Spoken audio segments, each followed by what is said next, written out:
Hello millionaires. In this video we discuss about function add person के बारे में जानेंगे। फंक्शन ऐड पर्सन किस तरह वर्क करता है। तो मैं आपको उसके लिए यहाँ रिमिक्स आईडी में ले चलता हूँ। प्रीवियस लेक्चर में हमने अरे और स्ट्रक्ट के बारे में जाना। स्ट्रक्ट में हम किस तरह अपने डेटा को स्टोर कर सकते हैं। फिर अरे क्या होता है, उस स्ट्रक्ट को लिस्ट में एक कन्वर्ट कर देता है। तो अरे क्या कहता है, आपके जो डेटा है उसको बिल्कुल आसान बना देता है। आप आसानी से उसको सर्च कर पाओगे। तो इसलिए हम अरे को यूज़ करते हैं। अब हम किस तरह अपने जो डेटा है, जो स्ट्रक्ट डेटा है, उसको लिस्ट में किस तरह हम स्टोर करेंगे उसके बारे में हम जानेंगे। तो हम उसको कहते हैं फंक्शन ऐड पर्सन। तो आज हम फंक्शन ऐड पर्सन क्रिएट करेंगे। उसके लिए हम अपने simple storage dot S O L में चले जाते हैं। यहाँ पर अगर आप देखें तो ये हमारा वर्क फ्लो है जो हम करते आ रहे हैं। सिंपल आपने क्या करना है, यहाँ पर आप एक फंक्शन ऐड करने जा रहे हो, फंक्शन जिसे आप ऐड पर्सन कहते हो। तो ये आएगा, उसके बाद आपने स्मॉल ब्रैकेट लगा देनी है। स्मॉल ब्रैकेट में हम यहाँ पर राइट कर देते हैं जो हमारे पास स्ट्रिंग है, स्ट्रिंग। उसके बाद हम मेमोरी कीवर्ड को यूज़ करेंगे। अब मेमोरी कीवर्ड्स क्यों यूज़ करते हैं, मेमोरी कीवर्ड टेम्पोरेरी होता है, जो कि स्टोरेज होता है वो कीवर्ड होता है परमानेंट स्टोर के लिए यूज होता है। आप मेमोरी कहोगे यानी कि टेम्पोरेरी आपके डेटा को स्टोर करेगा, और ये गैस भी कम लेता है, तो इसलिए हम इसको यूज़ करते हैं। हैफन नेम आ जाएगा, जो स्ट्रिंग है वो हैफन नेम के इक्वल होता है। ऊपर हम स्ट्रक्ट में कह चुके हैं।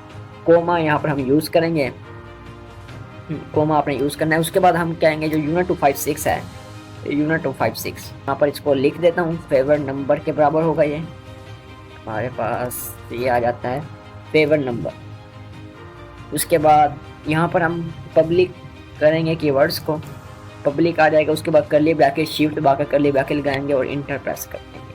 अब यहाँ पर हम पब्लिक क्या करेंगे, यहाँ पर हम पीपल को पब्लिक करेंगे। आपने यहाँ पर पीपल ऐड करना है, पीपल। यहाँ पर हम क्या करेंगे, न्यू पर्सन को ऐड करेंगे। पर्सन में जाने से पहले आपने यहाँ क्या कर लेना है, मेमोरी कीवर्ड को भी यूज़ कर लेना है, क्योंकि ये आपका गैस भी कम लेगा और फास्टेस्ट यूज होगा। उसके बाद न्यू पर्सन यहाँ पर आप सिंपल लिख दोगे, न्यू पर्सन। ये न्यू पर्सन क्या काम करता है, ये जो आपका जो लेटेस्ट पर्सन होगा उसको ऐड करने के लिए हम इस कीवर्ड को यूज़ करते हैं। हम कहते हैं ये इज इक्वल टू, ये बराबर होगा पीपल के, पीपल। उसके बाद हम यहाँ पर स्मॉल ब्रैकेट लगाएंगे एंड कर्ली ब्रैकेट लगाएंगे। इसके अंदर हम कहते हैं जो फेवर नंबर है, फेवर नंबर हम कहते हैं फेवर नंबर है, यहाँ पर कोलन लगाएंगे। किसके केवल है, फेवर नंबर हमारे पास आ जाएगा हैफन फेवर नंबर के बराबर आ जाएगा। यहाँ पर आप इसको सिंपल राइट कर दोगे, हैफन फेवर नंबर। उसके बाद हम स्ट्रिंग यूज़ करेंगे। स्ट्रिंग के लिए हम नेम लिखते हैं, तो हम कहेंगे जो नेम है वो नेम बराबर है हैफन नेम के बराबर होगा। आपने सिंपल ये राइट कर देना है, हैफन नेम। ये हमारा कुछ कोड कुछ इस तरह से हो जाएगा। उसके बाद आपने क्या करना है, एंड पर जाकर यहाँ पर सेमीकोलन लगाना है। जैसे आप यहाँ पर सेमीकोलन लगाओगे आपका एक कोड कंप्लीट हो चुका है। ये रेड रेड शो कर रहा है क्योंकि हमने यहाँ फेवर नंबर और हैफन फेवर नंबर को डिफरेंट शो करना है। यहाँ पर हम इसको डिफाइन कर देते हैं, हैफन फेवर नंबर क्या होगा, 0 है, क्योंकि ऑटोमेटिकली वैसे भी 0 होता है। अब ये हमारे फंक्शन क्रिएट हो चुका है। अब ये न्यू पर्सन का मकसद क्या होता है, इस फंक्शन का मकसद होता है न्यू पर्सन को ऐड करना है, कि जो लेटेस्ट पर्सन होगा, अपडेटेड पर्सन होगा, उसको ऐड करना। तो इसलिए हम यहाँ पर न्यू पर्सन को यूज़ करते हैं। यहाँ पर येलो जो एरर है, इट मीन्स ओके, इसका मतलब ये ओके होता है। इसको कंपाइल करेंगे, हमारे पास कंपाइल हो चुका है। उसके बाद आपने क्या करना है, यहाँ पर हम अरे यूज़ करेंगे। अरे यूज़ करने के लिए हम क्या करते हैं, हम यूज़ करेंगे पीपल डॉट पुश यूज़ करेंगे, पीपल डॉट पुश यूज़ करेंगे। उसके बाद हम ब्रैकेट को यूज़ करेंगे। यहाँ पर हम ऐड कर देते हैं पीपल, फिर दोबारा हम स्मॉल ब्रैकेट को यूज़ करेंगे। यहाँ पर हम कहते हैं जो हैफन फेवर नंबर, FAURI। आपने स्पेलिंग का भी खास ख्याल रखना है, क्योंकि एक छोटी सी मिस्टेक आपके पूरे कॉन्ट्रैक्ट को गलत कर सकती है। हैफन फेवर नंबर, उसके बाद कॉमा डालकर हम यहाँ पर लिख देते हैं हैफन नेम, हमारे पास आ जाता है। एंड पर हम सेमीकोलन में जाएंगे तो हमारा कॉन्ट्रैक्ट कंप्लीट हो चुका है। अब यहाँ पर हमने लिखा है people dot push people hyphen favour number, उसके बाद हमने हैफन नेम लिखा है। अब ये क्यों लिखते हैं हम यहाँ पर अगर हम 0 करें तो हमारा डिफाइन ओके हो जाएगा, क्योंकि ऊपर हमने हैफन फेवर नंबर को 0 किया है, यहाँ पर भी आपने 0 करना होगा इसको। अब जो हैफन फेवर नंबर है वो किसको डिफाइन करेगा, 0 को डिफाइन करेगा इन ऑल प्लेसेस में। यहाँ पर भी हम 0 कर चुके हैं, यहाँ पर भी 0, यहाँ पर भी 0। अब ये क्यों यूज़ करते हैं पीपल डॉट पुश, ये अरे के लिए यूज़ किया जाता है। यानी कि जो ऊपर हमने जो स्ट्रक्ट डेटा किया था, ये जो आपका जो स्ट्रक्ट था डेटा, इस डेटा को इन्हें स्टोर करने के लिए अरे में इंडेक्स में स्टोर करने के लिए, इस स्ट्रक्ट डेटा को लिस्ट बनाने के लिए हम क्या करते हैं, पीपल डॉट पुश वाला जो फंक्शन है इसको यूज़ करते हैं। उसके बाद आपने कंपाइल पर चल जाना है, इसको कंपाइल कर देना है।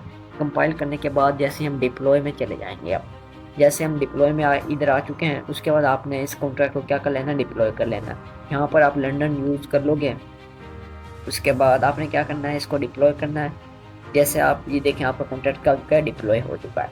उसके बाद जैसे हम इसको ओपन करते हैं, यहाँ पर हमारे पास क्या आ चुका है, ऐड पर्सन वाला फंक्शन आ चुका है। अब जैसे ही मैं इस पर क्लिक करूँगा, ये हमें कुछ इंडेक्सिंग देगा। यहाँ पर आप अपना नेम भी कुछ एडजस्ट कर सकते हो। उसके बाद आप कोई फेवर नंबर एडजस्ट कर सकते हो। फॉर एग्जांपल यहाँ पर मैं क्या करता हूँ, अली को एडजस्ट कर लेता हूँ, अली। एंड उसका जो फेवर नंबर है मैं उसको 5 एडजस्ट कर लेता हूँ। 5 नहीं, यहाँ पर मैं 2 एडजस्ट कर लेता हूँ। फॉर एग्जाम्पल 2 एडजस्ट करने के वजह से मैं इसको ओपन करता हूँ, ये हमारा ट्रांजेक्ट हो चुका है। इस लेक्चर में हमने देखा था कि जो हमारे पास ये जो फंक्शन था, जो हमने स्ट्रक्ट के लिए यूज़ किया था, एज अ लिस्ट के लिए यूज़ किया था, ये फंक्शन काम नहीं कर रहा क्योंकि हमने यहाँ पर कुछ पर्सन को ऐड ही नहीं किया था। इसलिए जो हमारा ये फंक्शन था, जो स्ट्रक्ट का फंक्शन, ये ऐड क्या कर रहा था, काम नहीं कर रहा था। अगर अब हम इसको देखें, फॉर एग्जाम्पल यहाँ पर मैंने अली को ऐड किया है और उसका जो फेवर नंबर 2 ऐड किया है। अब मैं कहता हूँ मुझे 0 दें। जैसे मैं इसको 0 ट्रांजेक्ट करूँगा, ये मुझे क्या रिटर्न करेगा, देखिए यहाँ पर हमारी ट्रांजेक्शन है वो ओके हो चुका है। तो फॉर एग्जाम्पल यहाँ पर मैं 5.56 में जाता हूँ, यहाँ पर इंडेक्सिंग सिस्टम मैं यूज़ कर सकता हूँ। या मैं इसको 0 करूँगा या मुझे इसको कॉल करूँगा, तो ये देखिए मुझे फेवर नंबर 2 देगा जो हमने स्टोर किया था, और अली नेम स्टोर किया था, इसने मुझे अली नेम भी दे दिया। इस तरह आप डिफरेंट लिस्ट नेम की यूज़ कर सकते हो और क्रिएट कर सकते हो। फॉर एग्जाम्पल अगर आप कुछ और नेम ऐड करना चाहते हो, आपने सिंपल क्या करना है, आप यहाँ पर 0 के नाम से हमने क्या किया है, अली और उसका फेवर नंबर 2 को ऐड किया है। अब हम 1 के नाम से ऐड कर लेते हैं। यहाँ पर मैं मुजम्मिल राइट कर देता हूँ। उसके बाद इसका जो फेवर नंबर है उसको 1 राइट कर देता हूँ एंड ट्रांजैक्ट करता हूँ, तो हमारा कॉन्ट्रैक्ट ओके हो चुका है। उसके बाद जैसे ही मैं यहाँ पर जाता हूँ, यानी कि जो इंडेक्सिंग में जाता हूँ, इसका इंडेक्स करने के लिए, तो 0 हमारे किसके इक्वल है, अली के इक्वल है। जैसे मैंने 1 राइट किया और यहाँ पर कॉल किया, तो ये हमें क्या रिटर्न करेगा, मुजम्मिल रिटर्न कर देगा। उसका जो फेवर नंबर है 1 जो हमने स्टोर किया है वो हमें रिटर्न कर देगा। जैसे इधर मैं 0 राइट करूँगा, 0 राइट कर कॉल करूँगा, फिर हमें क्या रिटर्न करेगा, उसके बाद हमें क्या गया, अली अगेन रिटर्न कर देगा। यानी कि आप इस तरह मुख्तलिफ नंबर्स के साथ अपने जो डेटा है उसको स्टोर कर सकते हो। 2 पर आप डिफरेंट नेम को यूज़ कर सकते हो, स्टोर कर सकते हो। तो वेरी इंटरेस्टिंग था आज का हमारा लेक्चर। इंशाल्लाह नेक्स्ट लेक्चर में फिर टॉपिक की तरफ बढ़ेंगे जो कि मैपिंग होगा। मैपिंग को हम डिटेल से जानेंगे। ये आपने इसको प्रैक्टिस करना है, उसको कॉन्ट्रैक्ट को डिप्लॉय भी करना है ताकि आपको अच्छी तरह से याद रहे। तो मिलते हैं नेक्स्ट वीडियो में, तब के लिए खुदा हाफिज़।